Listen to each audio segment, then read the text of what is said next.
Another days zetu Elim Coachfa. Natumai nyote mko poa. Sasa leo wacha tuzungumzie kitu ambacho ni watu desturi yao wamezoea, hususan ni sehemu zile za Zanzibar au Tanzania yote kwa jumla, yani hususan Zanzibar, yani washikaji ushafahamu, pamoja na wauza maduka. Kwa sababu gani? Watu wengi ni marafiki zao, wanakuwa wengine wafanya biashara, wengine watu wa kawaida tu wana maduka, wengine ushafahamu Sasa kwa hiyo unakuta mtu hajishughulishi na kazi yoyote, ushafahamu, lakini yeye asubuhi ukicha anakwenda dukani kwa mshikaji wake kukaa kitako, kupiga story, ushafahamu yani kaa kupoteza muda hivi, ushanisoma. Lakini yule rafiki yake yeye anafanya biashara na duka lake, ushanisoma So utakuta vijana wengi wakati mwingine mtu asubuhi anatoka, huyu anakurupuka anaenda dukani. Hasa ukiangalia maduka ya Darajani kule, yani jela kwa Suma lile, ushanisoma, Mchangani kule ndo kwenye maduka mingi. Kawaida duka sina kwa ni jumba tu ambalo alafu chini pana vigazi hivi, ngazi, alafu unapanda ngazi ndo unaingia dukani. Sasa utakuta jamaa wamekaa pale chini ya ngazi, yani pembeni ya duka, yani utafikiri wao ndo walinzi. Hakuna chanzo chochote cha kukaa hapo, bali ni kupiga story tu, ndio kama kumpa company yani wenyewe wanasema. Lakini wao hawajijui wenyewe, kwa sababu unaweza wewe unaenda dukani kwa mwenzio, kwa rafiki yako kukaa tu, lakini ikawa wewe ni una nguvu ambazo special Mungu amekupa, ushanisome. Labda nyota yako unaweza tukasema ya mvuto fulani hivi, ushafahamu.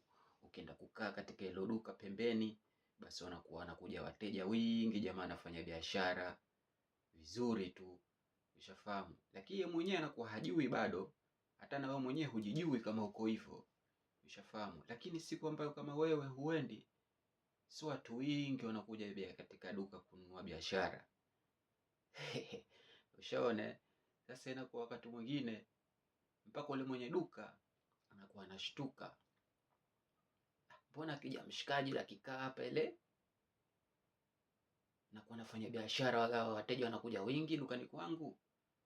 Kwa hiyo washajua kama wewe una kitu, ushafahamu una mvuto yani wa wateja, yani ya biashara.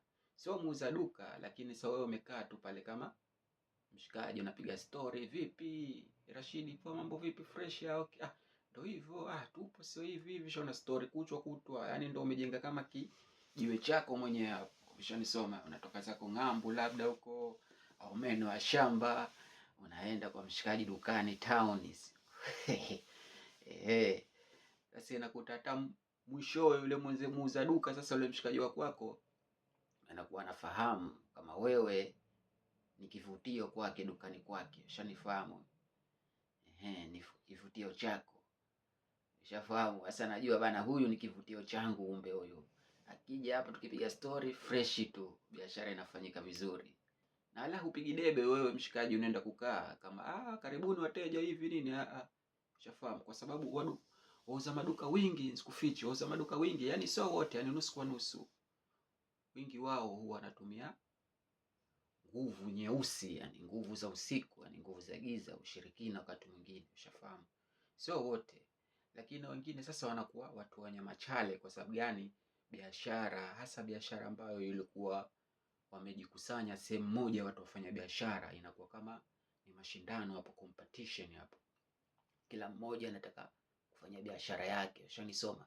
Kwa hiyo kila mmoja ana nguvu zake mwenyewe, wengine za imani ya dini tu ya kawaida, kumwamini Mungu, wengine tena hapo mambo ya kuweka maherizi, wengine wa kuweka misukule tena hapo dukani au majoka makubwa, ushafahamu, lakini ndo huyaoni, ushanisoma. Au wengine utakuta wazee wamekaa chini ya duka pale, labda wanauza duka, uko na huyu kama ni mzee wake tu kikongwe, umbele ni msikule au ni kibwengo kile kinavuta biashara.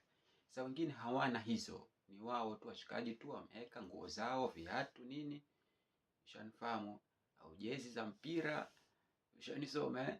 Kwa hiyo hawana lolote wao, hawana mambo ya ushirikina la nini, lakini sasa wanakuwa wanajua yale mambo kama yapo, ushafahamu. Na wengine wanakuwa machale.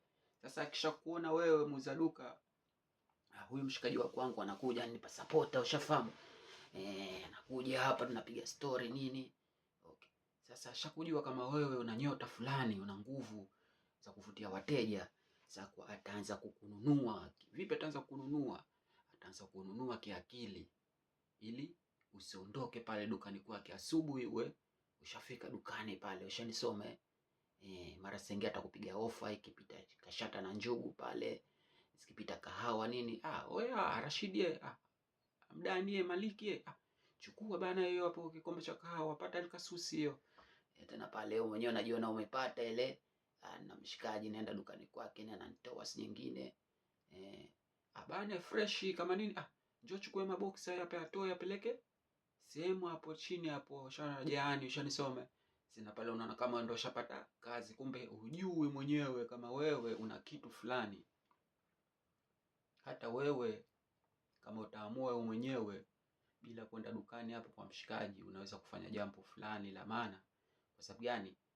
Unakuwa hujijui, lakini sasa ile una nguvu za mvuto wa biashara, ushanisoma. Kwa hiyo vijana wengi ndio wanakuwa hawajielewi. Kwa hiyo usipende sana kupoteza muda asubuhi kwenda dukani kwa mtu kakaa. Watu wengine wanakuwa washajua kama wewe, wanakuwa na nguvu za biashara, ushanisoma. Ni bora zaidi ukae utafakari wewe mwenyewe, utafute chochote msingi, hata kama kuuza mbirimbi, tungule, nyanya hizo, ushafahamu. Unaweza kufanikisha. Kwa sababu gani? Kila mmoja ana nguvu zake Mungu amempa, ushafahamu. Lakini unakuwa hujijui mwenyewe. Na wengine Mungu amewapa mvuto wa biashara, wengine nguvu labda za kufanya kazi, ushafahamu. Kila kitu kina kwenda na riski, ushafahamu. Kila kitu kina majaliwa, kila kitu kimeumbwa na kimepewa